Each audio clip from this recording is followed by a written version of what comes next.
wasn't prepared for a nuclear bomb to go off in my life. In fact, I thought there'd never be another good day. I thought we'd never have another good day. In 1998, realtor Bruce Johnson's first child was born with vital organs outside her body.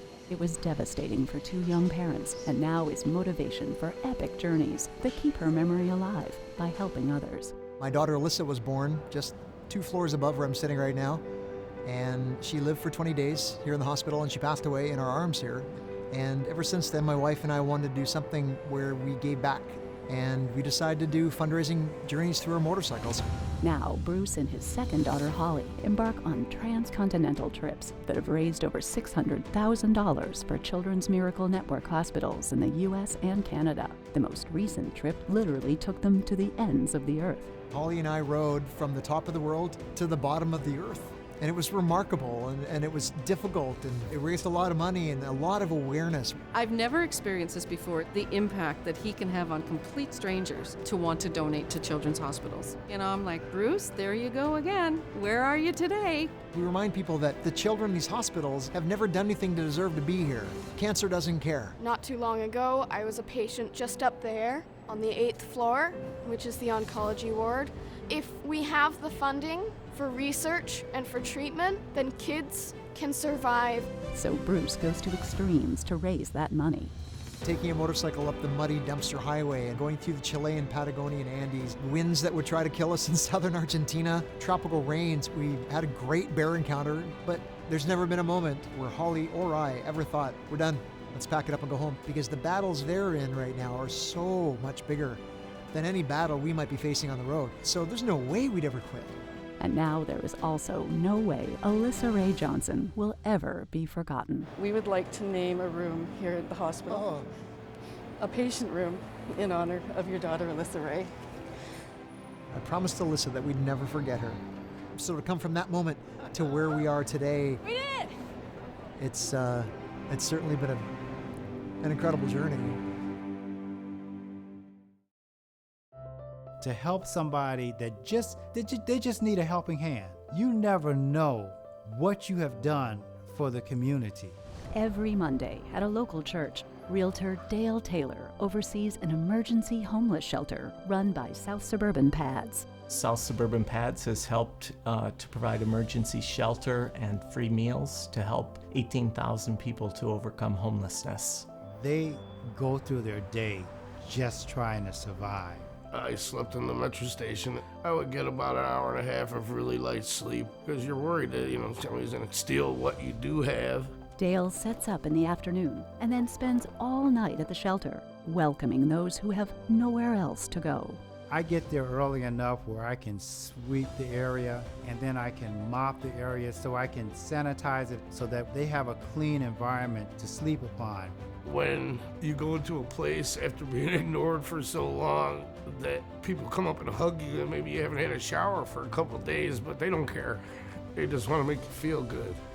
Now, as a board member of PADS, Dale's tireless advocacy and powerhouse fundraising is helping transition people out of homelessness. PADS built a massive wellness center located in a safe and peaceful setting. It houses 77 apartments with wraparound services, including caseworkers, health checkups, job training, and life skill classes. If it wasn't for a program like this here, I'm not sure what me and my kids would be. Since I've been here the last 2 months, I have been employed. My kids are in a great school. I was able to use a computer and get a resume. I met Steve when he was a guest, and I saw in him that this is just temporary. When he's known that I didn't have work, he's come up with work for me. He's their advocate. He fights for them. When we do good, it's like a farmer planting seeds in a field. And the ultimate thing is when they come back to me and say, I made it. Those were good seeds, and I got to see a harvest.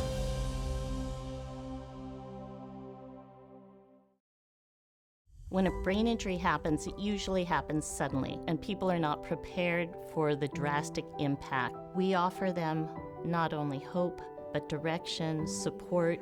When I was in high school, one of my classmates, Lisa Schurig, had been in a car accident. When I learned that this organization had been created by her mother, Karen Schurig, I said, well, they need more recognition. And that was 9 years ago, and it's been one of the best things I've ever done. Schurig Center for Brain Injury Recovery is a hub of services and activity for people who are survivors of a brain injury. When people show up here, they have been faced with the most difficult situation they've ever had to face in their life. I was pretty desperate, and nothing could have prepared you for this. And they're learning how to re-engage with life and create new hopes and dreams. You can't do things that you used to do, but here what they help you do is focus on what you can do, and it's just unique. We have speech therapy, occupational therapy, yoga, meditation, cognitive therapy classes. We have art sessions, and this is just a cool school.